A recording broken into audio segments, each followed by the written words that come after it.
that, and then otherwise let's take some pictures and dance or something.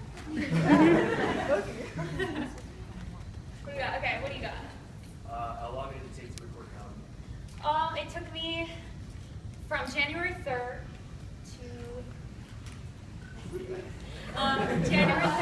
March 3rd, exactly 2 months to record it. But it took like 2 years to write everything, and this time it was like there's a lot of pressure to put something out quickly. You know, by the time Little Machines comes out, it'll be almost 3 years since Iberia came out. But it's like you gotta shed that and not try to make yourself put something crappy out just for the sake of it. So I took my time writing. I wrote like 50, 60 songs to this album. These are the 11 best ones, and then 2 months. And in that 2 months, I had a baby.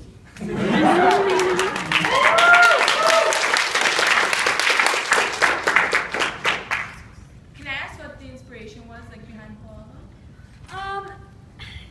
In the process of writing and discovering what the new angle of lyric is and what your new priorities are, because your life changes and your life evolves and you're always wanting to one-up yourself and your perspectives are changing. I've really kind of just discovered through like doing poetry and a lot of painting and studying the careers of other of really influential female writers like Patti Smith and Kate Bush and Cyndi Lauper.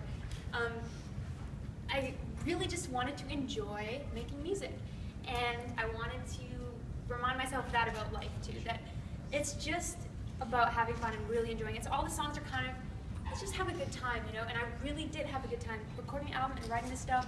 I went out to the Earth ships and on my own, and you're out in the middle of New Mexico, and just focused on writing, and I went to like hot springs that night and watched Meteorites, and the song Meteorites came from that, and Portal came. It's just enjoying life and trying to capture that with all the sounds, yeah. What else? Okay, the Titanic is going down, and you have one song, to sing. Which song do you pick? Here's this is so close out for me because like that is the biggest traumatic moment of my life, is learning about the Titanic. I have like after watching the movie, it just for the record, before the movie of the Titanic, this is totally irrelevant to my album, but I studied everything there was to know about the Titanic. I watched all the National Geographic movies I could rent from the library because didn't have internet, and like got all the books, like read everything, and I was obsessed with Titanic. The movie came out, and I was depressed for 3 days. I was like, didn't leave my room. It was so. This is close to home. It was it was amazing, but like tears. It was like heavy. But what song would I sing? Yeah. I don't know. Probably the Titanic theme song. Did you like record a cover of that? I'd love to hear that. Well, I did. I never recorded it, but I did once play it on the recorder because there's that. And it sounded horrible. Put a little delay on it, everything sounds good. What song from this album really hits home for you? Well, I mean, like I said, there was a lot of songs written, and these were the best, most honest ones from me. So I would say a lot of them, they all do. But Portal was a really close one because I think Portal was actually, it's a different angle on a song. Like normally I would write like verse, and then here's your pre-chorus, and there's a bridge, and there's parts, you know.